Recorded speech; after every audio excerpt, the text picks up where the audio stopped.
Hello दोस्तों, इस channel help PP में आप सभी का स्वागत है। दोस्तों, आप सभी के लिए जो बायोलॉजी की क्लास चल रही है उसमें नंबर क्लास का आज है 5वां, अर्थात 5th क्लास आज हो गई है। अगर आपने इससे पहले की क्लासें नहीं देखी हैं तो आप देख सकते हैं, जिसमें हमने पहले क्लास में आपको बायोलॉजी क्या होती है, उसके क्लासिफिकेशन क्या होते हैं, जियोलॉजिकल क्लासिफिकेशन ये क्या है बताया था।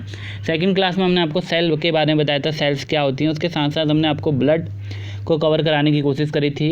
नेक्स्ट जो क्लास थी आपकी वो टिश्यू के बारे में बताया था। उसके साथ हमने न्यूट्रिएंट्स जो भी हैं उसको बताया था कि क्या क्या न्यूट्रिएंट्स रहेंगे, वो सारा कवर कराया था। कल की क्लास में हमने कुछ सिस्टम्स आपको कवर कराए थे। आज की क्लास में भी हम सिस्टम की सीरीज़ को आगे बढ़ाएंगे। अगर आपने ये सारी क्लासेस नहीं देखी हैं तो आप हमारी प्लेलिस्ट में, बायोलॉजी की प्लेलिस्ट में जाके इन्हें देख सकते हैं।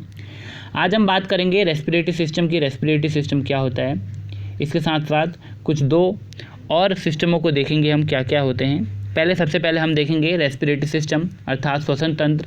देखिए, रेस्पिरेटरी सिस्टम क्या होता है, ये होता है it is a combination of all physical and chemical reactions that is associated with intake of air reaching O2 to particular cell, using this O2 for oxidation of food, releasing CO2 by cell and expression of CO2 by lungs।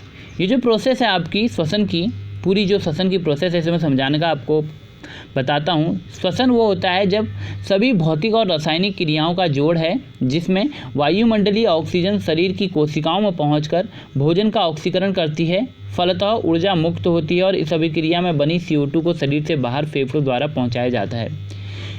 इसके कहने का मतलब क्या है, जो respiration है, suppose that ये आपकी कोई सेल है, बॉडी के अंदर कोई सेल है, जब आप वायुमंडलीय कोई भी आप फिजिकल, भौतिक या रासायनिक केमिकल करेंगे, फिजिकल एक्शन या केमिकल एक्शन करेंगे, तो उसके थ्रू जो आपने वायुमंडल से O2 आपने ली, पेड़ पौधे से जो आपने O2 ली, वो आपकी सेल्स में पहुंचकर, जो आपकी सेल में पहुंचेगी, अभी यहाँ पर सिस्टम होगा पूरा जिसके थ्रू ये पहुंचेगी, वो बताऊंगा। यहाँ से ये पहुंच के सेल में पहुंच के यहाँ पर जो आपने फूड है उसके साथ इंटेक होके यहाँ पर उस फूड का जो भी प्रोडक्शन होगा, जो फूड से जो भी मिला वो इस सेल को दे देगी, और इस सेल से जो भी चीज़ बाहर जाने के लिए होगी, अननेसेसरी होगी, यानी CO2 इसी माध्यम से वापस आ जाएगी। जो पूरी प्रोसेस रहेगी कि O2 का इंटेक हो रहा है, CO2 को बाहर किया जा रहा है, तो ये पूरी प्रोसेस आपकी श्वसन कहलाती है, रेस्पिरेशन कहलाएगी। ठीक है। दूसरा वर्ड आपने बहुत सुना होगा, ब्रेथिंग, जिसे हम हिंदी में श्वासोच्छ्वास भी कहते हैं। ये क्या होता है, एक निश्चित अमाउंट में आपकी जो फेफड़ों में हवा भरी जाती है और छोड़ी जाती है, वो आपकी ब्रेथिंग कहलाती है। एक होती है इनटेक ऑफ एयर, एक होती है एक्सप्लोशन ऑफ एयर, अर्थात इनटेक में आप हवा को अंदर लेंगे और एक्सप्लोशन में आप हवा को बाहर लेंगे। ठीक है, ये आपकी ब्रेथिंग होगी। आप इस चीज़ को समझ सकते हैं, आपका पूरा पाथवे आपको दिख रहा है कि किस तरीके से पाथवे काम करता है। आपकी स्क्रीन में आपको नज़र आ रहा होगा, ये पूरा पाथवे मैं आपको समझाने की कोशिश करूँगा। ये देखिए, जो रेस्पिरेटरी का पूरा पाथवे है ये आपकी स्क्रीन पे है। ये कोई भी एयर, जैसे हमने वातावरण से, इन्वायरमेंट से O2 ली, वो सीधे लंग्स में जाएगी, लंग्स के बाद वो एल्वेली में जाएगी। ये पूरा सिस्टम आपको बताऊंगा। वहाँ से O2 पास होगी, जो ब्लड वेसल में जाएगी O2 आपके, फिर वो ब्लड वेसल के थ्रू सेल में चले जाएगी। ठीक है, सेल में जो भी चीज़ यूजेस होंगी उसकी वो यूज़ कर लेगी, और जो भी अनयूज चीज़ें होंगी, जो यूज़फुल नहीं होंगी, वो वापस ब्लड सेल्स के माध्यम से, जो हमने कल आपको बताया था वेंस और आर्टरीज के बारे में, तो उस ब्लड वेसल वेंस के माध्यम से ये CO2 बन के अब बाहर निकलेगी, CO2 बन के बाहर निकलेगी, फिर एल्वेली में जाएगी, और एल्वेली से फिर लंग में जाएगी, और लंग के माध्यम से ये फिर वापस बाहर की तरफ आ जाएगी। आशा करता हूँ इस चीज़ को, पूरे मैप को आप समझ गए होंगे। नेक्स्ट है, ये इसका डायग्राम क्या है, ये किस तरीके से काम करते हैं। देखिए, कल हमने पढ़ा था कि जो हमारे लंग्स हैं, जो हमारे फेफड़े हैं, उसके साथ सर्कुलेटरी सिस्टम को जोड़ा था, और उसी सीरीज़ में जो लंग्स तक का स्ट्रक्चर है वो आप समझने की कोशिश कीजिएगा। आपकी स्क्रीन पर है, ये रहा। आप देखेंगे सबसे पहले आपको दिखेगा, जैसे कल हमने बगल कैविटी बताई थी, मुंह बताया था, नाक बताया था। अब ऐसे यहाँ देखिए, नोज़ है, यहाँ से ईयर का इंटेक कर सकते हैं, और माउथ से आप ईयर का इंटेक कर सकते हैं। बीच में एक स्ट्रक्चर आता है जिसे हम कहते हैं नेसल चैम्बर। फिर आता है आपका एपिग्लोटिस। यहाँ पर आप जब समझने की कोशिश करेंगे तो जो आपकी फूड वाली ओइसोफेगस वाली पाइप थी, वो यहाँ पर 2 टाइप की पाइप होती हैं, यहाँ से वो अलग हो जाती है, और जो ईयर वाली है वो अलग हो जाती है। दोनों अलग अलग पाइप्स हैं। जो आपकी नेसल यहाँ से जो आप देखेंगे गर्दन का जो नेक का एरिया है, यहाँ से दोनों अलग हो जाती हैं। जो आपका फूड पाइप होगी वो फूड में चली जाएगी, जो आपका ईयर पाइप होगी वो आपकी ईयर पाइप में श्वास नली में चली जाएगी, जिसे हम ट्रैकिया के नाम से भी जानते हैं। ठीक है, नेसल चैम्बर आपको मिलेगा नेसल और माउथ के जहाँ पर जॉइंट रहेगा उससे थोड़ा से आगे पे आपको नेसल चैम्बर मिलेगा। यहाँ से आपकी जो हवा है वो यहाँ से आएगी, फिर यहाँ से इसके बाद आप यहाँ चलेंगे और इसके बाद ये पूरा लंग का स्ट्रक्चर है। अब आप इसे समझिए जो प्रोसेस है। नॉस्ट्रिल से आपने एयर ली, वो नेसल चैम्बर के माध्यम से जो बीच में एक एपिग्लोटिस है, कंठ जिसे कहते हैं, यहाँ पर आपका लैरिंक्स भी रहेगा जो आपका ध्वनि तंत्र होता है। पूछा जाता है कि ध्वनि तंत्र को किस नाम से जाना जाता है, तो लैरिंक्स रहेगा जो ध्वनि तंत्र रहता है जिससे आपकी वॉइस निकलती है। इस चीज़ को ध्यान रखिएगा। लैरिंक्स हो गया एपिग्लोटिस के बगल में, उसके नीचे ट्रैकिया श्वास नली होगी, जैसे हमने उसमें ओइसोफेगस पढ़ा था फूड नली, इसमें श्वास नली रहेगी। उसके बाद आपका पूरा लंग्स का जो स्ट्रक्चर है वो लंग्स का स्ट्रक्चर रहेगा जिसमें अलग अलग ऑर्गन्स रहेंगे, ब्राउनचेस, ब्रोंचिट्स, एल्वोली, प्लूनर फ्लूइड, प्लूनर मेम्ब्रेन। तो ये सब आपका पूरा स्ट्रक्चर रहेगा किसका, पूरा आपका रेस्पिरेटरी सिस्टम का।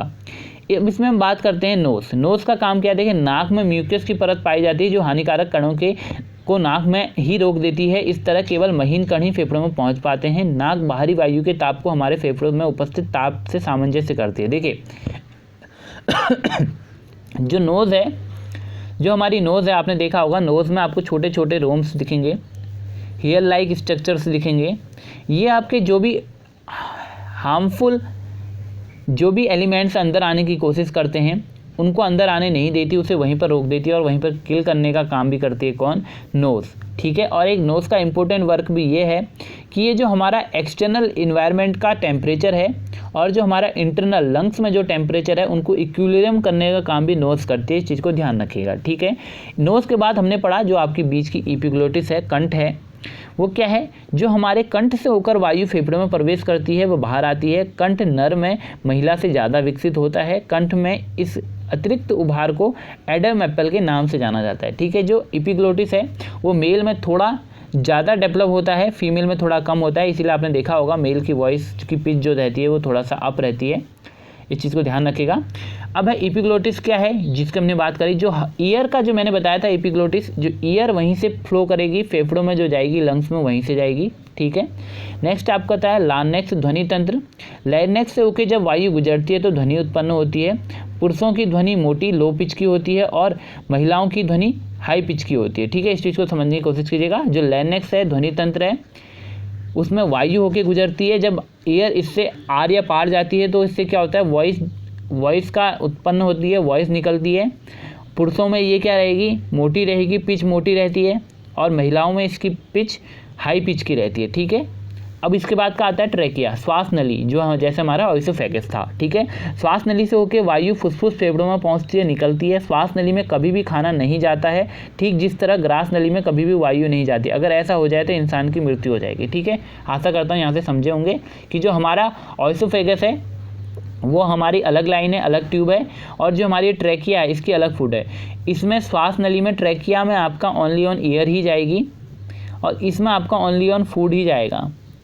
और अगर इन दोनों में मिसमैच हो जाता है तो आपकी डेथ होने की, ऐसे में इंसान की डेथ हो जाती है। ठीक है, फिर इसके बाद के ऑर्गन्स है ब्राउनचेस, जैसे इसमें श्वास नली के दाएं बाएं फेफड़ों के विभाजन को जो बीच में एक आपको बोन जैसी मिलेगी जो राइट एंड लेफ्ट का करेगी उसे ब्रांचेस कहेंगे। फिर आपका देखेंगे सिक्स्थ में ब्रांचेस के महीन पेड़ की शाखा की तरह विभाजन को ब्रांचेस कहेंगे। तो ये अलग अलग है। एल्वुलाई हो गया जो ब्रांचेस के अंततः एल्वुली में खुलता है, जो कि फेफड़ों की सबसे छोटी इकाई है। ठीक है, एल्वुली सबसे छोटी इकाई है किसकी, फेफड़ों की। तो इसीलिए एल्वुलाई को क्या कहा जाता है, functional unit of lungs, functional unit of pulmonary system, unit of lungs. ठीक है, उसके बाद नोट, एल्वुली में O2 रक्त में डिफ्यूज़न के माध्यम से जाता है। ठीक है, फिर इसके बाद आपका अब लंग डिजीज से मैं आपको एक बार दोबारा से इस पूरे स्ट्रक्चर को समझाने की कोशिश करूंगा ताकि आपका जो भी अभी तक मैंने पढ़ाया उसे आप समझ लेंगे। ठीक है, देखिए हमने बात करी यहाँ से आपने ईयर का इनटेक करा, ठीक है, यहाँ से एपिग्लोटिस में आई, एपिग्लोटिस में आई, एपिग्लोटिस के बाद ट्रैकिया के माध्यम से जो हमने ट्रैकिया बताई, इसमें आपका एपिग्लोटिस के बाद ट्रैकिया में आई, यहाँ से विंड सीधे फेफड़ों में आ गई। फेफड़ों में यहाँ पर मैंने आपको बताया ब्रोंचिस है। ब्रोंचिस एक आपको जो आपका राइट एंड लेफ्ट इन दोनों को डिफ्रेंशिएट करेगा। फिर उसके बाद ब्रोंचिस रहेंगे, ये जो आप देख रहे होंगे जड़ के टाइप, रूट टाइप स्ट्रक्चर्स जो आप देखेंगे इसे ब्रोंचिस कहते हैं। ये फर्दर डिवाइड होंगे और फर्दर जो लास्ट में जो बचेगा एल्वुलाई बचेगा, एल्वुलाई जिसे जिसे यूनिट ऑफ लंग्स कहा जाता है, काफ़ी इंपॉर्टेंट है। यही है सब कुछ इस हमारे रेस्पिरेटरी सिस्टम का। इस एल्वोलियम से के बाद जो O2 बनेगी, जो O2 डिफ्यूज़न के मीडियम के थ्रू किस में चली जाएगी, ब्लड में चली जाएगी, और ब्लड से फिर सीधे किस में जाएगी, आपके हार्ट में जाएगी। फिर हार्ट क्या करेगा, उसी O2 को कहाँ भेज देगा, पूरी बॉडी में भेज देगा। ठीक है, आशा करता हूँ यहाँ से यहाँ तक आप समझ गए होंगे। ठीक है, नेक्स्ट है आपका नाक। ये हमने पढ़ लिया पूरा। अब इसमें हम पढ़ेंगे कि इसके डिजीज़ क्या हैं, इसकी डिजीज़ क्या है वो देखेंगे। सम लंग डिजीज़, कुछ फेफड़े के रोग जैसे निमोनिया जिसे कहते हैं, ये किसके द्वारा होता है, स्ट्रेप्टोकोकस निमोनिया के द्वारा ये बीमारी होती है। इसमें क्या होता है, WBC डेड हो जाती है, filled in the alveoli of lungs. जो डेड WBC रहेगी, जो आपकी डेड WBC रहेगी वो आपकी लंग्स में चली जाएंगी। तो जब लंग्स में चली जाएंगी तब आपको सांस की प्रॉब्लम हो जाती है निमोनिया में। सिम्टम्स क्या होता है, ब्रीथिंग में प्रॉब्लम होती है। नॉर्मल सी बात है, जब एल्वुलाई में आपकी प्रॉब्लम आएगी तो ब्रीथिंग में प्रॉब्लम आएगी, आपको ठंडा लगेगा। फिर इसके बाद है emphysema caused by excessive cigarette smoking. ये सब है डिजीज़ हैं, अलग अलग डिजीज़ हैं जिसके कारण क्या होता है, ऑक्यूपेशनल लंग या रेस्पिरेटरी डिसऑर्डर। जब व्यावसायिक फेफड़े रोग विकार होते हैं, जो फैक्ट्रियों कारखानों में ज़्यादा काम करते हैं, तो उन लोगों में ये दिखता है कि पत्थर तोड़ने वाले उनके बार बार वर्क करते हैं तो उनके शरीर में, उनके फेफड़ों में आपकी धूल के कण चले जाते हैं जो धीरे धीरे जम जाते हैं। तो ये काफ़ी हार्मफुल रहता है। ठीक है, ये हुआ आपका रेस्पिरेटरी सिस्टम। आशा करता हूँ आप रेस्पिरेटरी सिस्टम को समझे होंगे। नेक्स्ट जो हमारा आज का सिस्टम है एक्सक्रीटरी सिस्टम है, जिसे हम उत्सर्जन तंत्र के नाम से जानते हैं। एक्सक्रीटरी सिस्टम क्या होता है, it is the system of our body that helps in excretion of harmful product like ammonia, urea, etc। ठीक है, इसका काम क्या है, एक्सक्रीटरी जो हमारा सिस्टम है इसका काम है जो भी हमारे हार्मफुल चीज़ें हैं उनको शरीर से बाहर निकालना। ठीक है, जैसे अमोनिया, यूरिया, उनका जो भी वर्क है उन्हें बाहर निकालने का काम करना। ठीक है, इसके अंदर क्या क्या आता है देखेंगे, टाइप्स ऑफ एक्सक्रीटरी सिस्टम। अगर मैं बात करता हूँ ह्यूमंस में, जंतु में देखेंगे किडनी, मैमल्स में, बर्ड्स में, रेप्टाइल्स में, एम्फीबियन में मिल जाएगी आपको। गिल्स किस किस में मिलता है, ये सब एक्सक्रीटरी सिस्टम है। जैसे ह्यूमंस की बात करूँगा, मैमल्स की बात करूँगा तो किडनी इनका एक्सक्रीटरी सिस्टम है। अगर मैं बात करता हूँ ये मछली, ऑक्टोपस, स्नेल, इनमें एक्सक्रीटरी सिस्टम उनका कौन सा होगा, गिल्स होंगे। ठीक है, गलफड़े। ऐसे इंसेक्ट्स में कौन से होंगे, मेल्फिजन ट्यूब्स होंगी। ऐसी झींगा, केकड़ा में ग्रीन ग्रैंड। तो अलग अलग में अलग अलग एक्सक्रीटरी सिस्टम रहेंगे, सब में सेम नहीं रहेगा। हम ह्यूमन की बात करेंगे, ज़्यादा से हमें ज़्यादा कोई मतलब नहीं है। एक्सक्रीटरी सिस्टम के अंदर क्या हो गया देखिए, लंग्स हो गए, जो हमारी हार्मफुल चीज़ों को बाहर निकालने का काम करेंगे वो सारी चीज़ें आपकी यही कहलाएंगी। जैसे लंग्स, किडनी, लीवर, स्किन, ये सारे। देखिए लंग्स से क्या है, हम CO2 जो हमारे लिए ज़रूरी नहीं है, हार्मफुल है, उसको बाहर निकालने का काम कौन करेगा, लंग्स। ठीक है, ऐसी लीवर से क्या है, अमोनिया को यूरिया में बदलता है। जो भी हमारी अमोनिया आएगी, अमोनिया हम इनटेक करेंगे, उसको यूरिया में कन्वर्ट करके बाहर निकालने का काम करेगा लीवर। ठीक है, प्रोसेस को इनिशिएट कर देता है। स्किन से क्या है, स्किन से हम पसीने के रूप में जो भी हमारे नाइट्रोजन अपशिष्ट त्वचा से बाहर निकाल दे जाए, पसीने के रूप में स्किन जो भी अननेसेसरी चीज़ें हैं उसे शरीर से बाहर निकाल देता है। ठीक, उसके बाद आती है बारी किडनी की। किडनी आपने देखा होगा, किडनी का स्ट्रक्चर आपकी स्किन में आपको नज़र आ रहा होगा। इसका बार बार पूछा जाता है कि नेफ्रॉन किसकी स्मॉलेस्ट यूनिट है, किसकी फंक्शनल यूनिट है। तो किडनी की ये फंक्शनल यूनिट है कौन, नेफ्रॉन बार बार पूछा जाता है, नेफ्रॉन। आप देख रहे होंगे आपकी 2 किडनी है, देखिए लेफ्ट किडनी और राइट किडनी आप देख रहे होंगे, बायावृक्क और दायावृक्क। ठीक है, किडनी से जो भी एक्सक्रीटरी सिस्टम जो भी निकला, अननेसेसरी जो पार्ट्स निकलेंगे वो यूरेटर के माध्यम से यूरिनरी ब्लैडर में जाएंगे, फिर उसके बाद यूरेथ्रा के थ्रू आउट इनटेक, बाहर आउटटेक हो जाएगी। ठीक है, आशा करता हूँ आप समझे होंगे। जो आपकी किडनी है उससे प्रोसेस के थ्रू जो भी अननेसेसरी चीज़ होंगे फिल्टर हो जाएंगी, वो यूरेटर के थ्रू बाहर आएगी, फिर यूरिनरी ब्लैडर में जाएगी, फिर यूरेथ्रा के थ्रू बाहर आ जाएगी। नेफ्रॉन इसकी सबसे छोटी इकाई रहती है, और नेफ्रॉन का जो स्ट्रक्चर है, नेफ्रॉन क्या है वो आप देख सकते हैं। नेफ्रॉन क्या है, स्क्रीन में आपको नज़र आ रहा होगा, ये नेफ्रॉन का स्ट्रक्चर है। पूछा जाता है कि लूप्स ऑफ हेनले, ये हेनले के लूप है, इन्होंने उसकी खोज करी थी इसलिए इसका नाम हेनले के लूप पड़ा। तो ये हेनले के लूप जो है ये कहाँ पाया जाता है, तो नेफ्रॉन में पाया जाता है। ये आएगा आपका किडनी में पाया जाता है, तो इस चीज़ को ध्यान रखिएगा। ये बोमेन सबफुट के नाम से भी जाने जाते हैं। यहाँ पर आप देख रहे होंगे स्ट्रक्चर ऑफ नेफ्रॉन है ये। ठीक है, आशा करता हूँ आप इतना कुछ समझ गए होंगे। मैं आपको जो इम्पोर्टेंट है, जो एग्ज़ाम बेसिस में ज़्यादा आता है वही पढ़ाने का पूरा कोशिश कर रहा हूँ। नेक्स्ट आपका नोट देखिए, camel drink more amount of water can withstand without water for long time because camel nephron have long loop of Henle which help in reabsorption of large amount of water and NaCl। ठीक है, जो कहा जाता है कि ऊँट को पानी की ज़्यादा ज़रूरत नहीं पड़ती अगर वो एक बार पी लेता है, तो इसीलिए क्यों, इसका रीज़न क्या है, जो उसका ये हेनले का लूप है, आप देख रहे होंगे ये जो लूप टाइप स्ट्रक्चर है वो काफ़ी बड़ा होता है जिसमें वो ज़्यादा वाटर को अब्जॉर्ब करके रख सकता है। ठीक है, इस कारण उसे पानी की आवश्यकता नहीं होती, लंबे समय तक पानी की आवश्यकता नहीं होती। और यहाँ पर ह्यूमंस में जो रखा इतना ज़्यादा नहीं होता, इसलिए उन्हें बार बार पानी पीने की आवश्यकता होती है। ठीक है, तो इसलिए आप इस नेफ्रॉन की यूनिट काफ़ी इंपॉर्टेंट है, तो इसे आप इसी एग्जाम्पल से समझ सकते हैं कि इसकी इंपॉर्टेंस कितनी है नेफ्रॉन की यूनिट की, जो किडनी की एक यूनिट है। ठीक है, स्टोन जो किडनी में हो जाता है जिसे पथरी भी कहा जाता है, तो कैल्शियम ऑक्जिलेट के स्टोन बनते हैं, कैल्शियम ऑक्जिलेट के स्टोन रहता है। यूरिन पीएच का क्या रहेगा, 4.8 से 6 के मध्य रहता है। Kidney filter 180 litre blood every day, out of which 1.45 litre urine is form. ठीक है, 180 लीटर ब्लड का एवरीडे किडनी फिल्टर करती है, जिससे आपका 1.45 लीटर यूरिन प्रोड्यूस होता है। येलो कलर यूरिन का किसके कारण होता है, बार बार पूछा जाता है, तो यूरोक्रोम के द्वारा येलो कलर होता है यूरिन का। ठीक है, डिजीज़ होती हैं कुछ, डायबिटिक इंसिपिडाइसिस।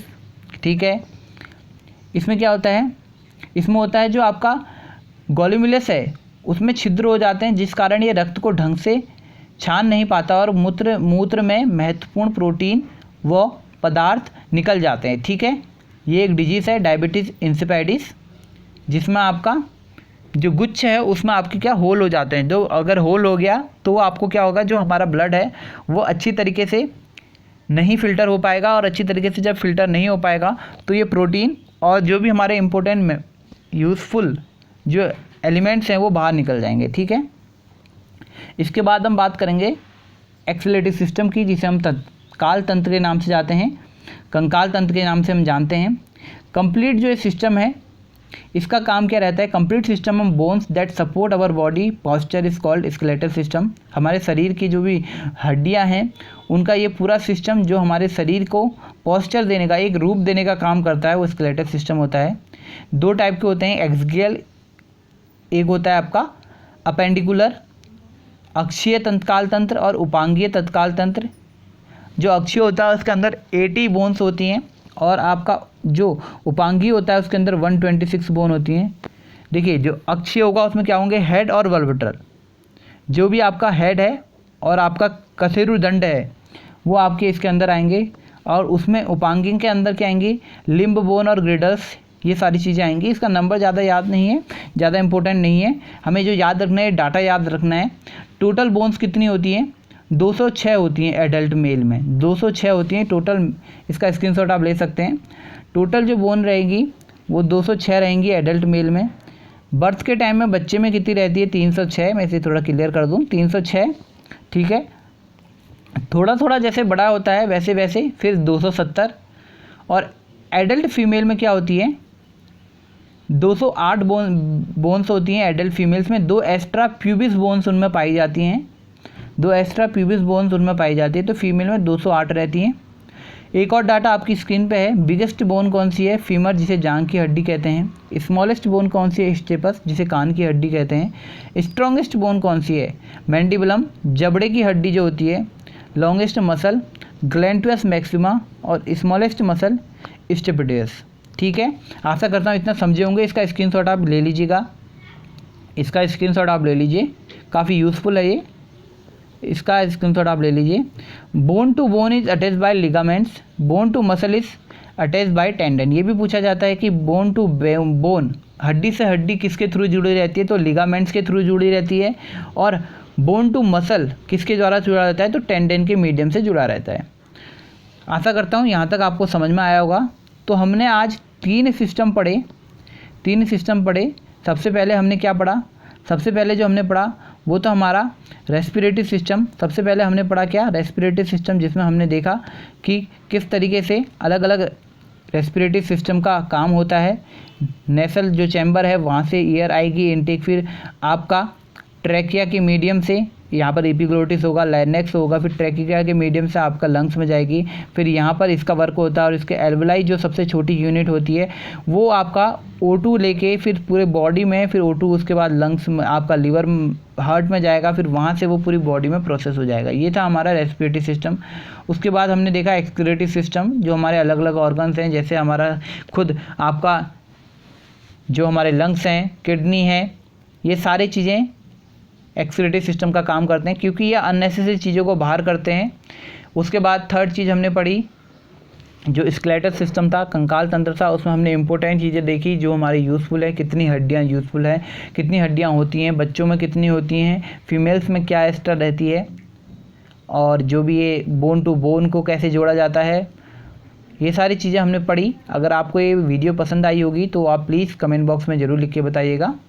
लाइक ज़रूर कर दीजिएगा, चैनल में नए आए हैं तो चैनल को सब्सक्राइब ज़रूर कर लीजिएगा। Thank you so much.